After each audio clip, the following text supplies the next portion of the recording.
Vivo Y300 pro mid budget সেগমেন্টে ভিভোর এই ফোনটা নিয়ে বর্তমান সময়ে মার্কেটে অনেক বেশি আলোচনা হচ্ছে।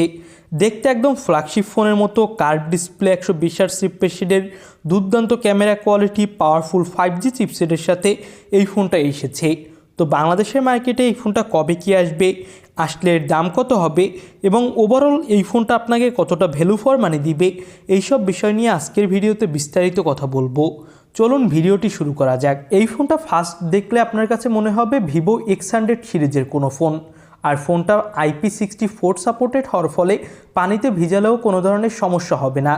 ব্যাকসাইডে বড়সড় একটা সার্কেল ক্যামেরা বাম্প দেওয়া হয়েছে, আর ব্যাকসাইড রাখা হয়েছে কার্ভ, আর ব্যাকসাইডে গ্লাস থাকার ফলে খুবই জোস লেভেলের একটা হ্যান্ডস অন ফিল পাওয়া যাচ্ছিল।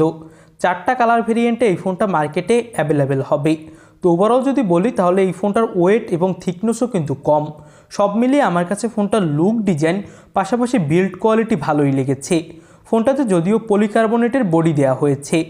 আপনাদের কাছে এই ফোনটার ডিজাইনটা কেমন লেগেছে সেটা কমেন্ট বক্সে জানাবেন। ডিজাইন দেখতে কিন্তু একদম ভিভোর টপ ক্লাস ফ্ল্যাগশিপ ফোনগুলোর মতোই রাখা হয়েছে এই ফোন। আর সামনে দেওয়া হয়েছে কার্ভ ডিসপ্লে, যেটা মিডল পাঞ্চল কাটিং, আর ডিসপ্লেটা হলো 6.77 ইঞ্চি মাপের, যেটা ফুল HD প্লাস একটা অ্যামোলেড প্যানেল, আর এর রিফ্রেশ রেট দেওয়া হয়েছে 120 Hz। ডিসপ্লের পিক ব্রাইটনেস দেওয়া হয়েছে 5000 নিটস। তো এখানে ডিসপ্লেতে আপনি ব্রাইটনেস নিয়ে কোনো ধরনের সমস্যায় পড়বেন না। আর এর স্ক্রিন টু বডি রেশিও 88.8%। তো বুঝতেই পারছেন ডিসপ্লের চিন বেজেলসও কিন্তু খুবই কম। ওভারঅল সব মিলিয়ে বললে ডিসপ্লে কোয়ালিটিও একদম ফ্ল্যাগশিপ ফোনের মতোই দেওয়া হয়েছে। এখানে 120 Hz'ের সাথে OLED প্যানেল থাকার ফলে ডিসপ্লেতে আপনি খুবই ভালো স্মুথ পারফরমেন্স পেয়ে যাবেন। ডিসপ্লেতে কর্নিং গরিলা গ্লাসের প্রোটেকশন দেওয়া হয়েছে, আর এই ফোনটাতে ব্যবহার করা হয়েছে Qualcomm Snapdragon 6 Gen on chipset, 8128GB এর বেস ভেরিয়েন্ট, এবং এটা 4 ন্যানোমিটার আর্টিটিকের উপর বিল্ড করে তৈরি একটা চিপসেট। গেমিংয়ের কথা বললে PUBG, Free Fire, Call of Duty, Asphalt 9 এইসব ধরনের গেমগুলো এখানে আপনি সুপার ডুপার রান করাতে পারবেন। কোনো ধরনের ল্যাগ ইস্যু অথবা ফ্রেম ড্রপ ইস্যু এখানে আপনাকে ফেস করতে হবে না। ফোনটাতে out of the box Android 14 পাবেন এবং পেয়ে যাবেন অরিজিন OS 4।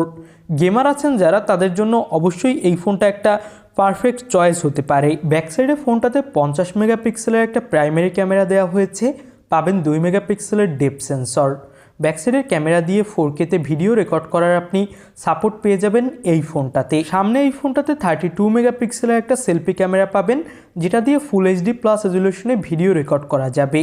তবে এই ফোনটার ক্যামেরা কোয়ালিটি আমার কাছে তেমন একটা ভালো লাগেনি, কারণ ভিভোর ফোনগুলো মূলত মানুষ বেস্ট ক্যামেরা কোয়ালিটির জন্যই নিয়ে থাকে। এখানে যদি একটা 8 মেগাপিক্সেলের আল্ট্রা ওয়াইড ক্যামেরা দিত তাহলে আরও বেশি ভালো হতো। ফোনটাতে 6500 mAh এর ব্যাটারি, আর পেয়ে যাবেন 80 ওয়াটের একটা ফাস্ট চার্জার, যেটা দিয়ে খুবই দ্রুত আপনি এই ফোনটা চার্জ করতে পারবেন।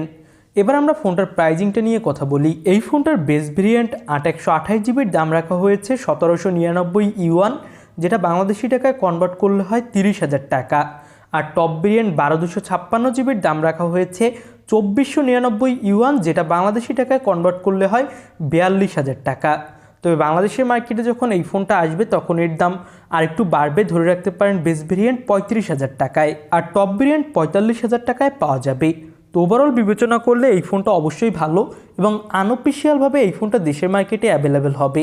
তবে অফিসিয়ালভাবে এই ফোনটা দেশের মার্কেটে না আসার সম্ভাবনা বেশি, যদি আসেও তাহলে অন্য নামে রিব্র্যান্ডেড হয়ে আসবে। তো এই ফোনটা আপনাদের কাছে কেমন কি লাগলো সেটা অবশ্যই আমাদের কমেন্ট বক্সে জানাবেন। নতুন কোনো ভিডিওতে আপনাদের সাথে কথা হবে। আজকের মতো ভিডিও এখানেই শেষ করছি। আল্লাহ হাফেজ।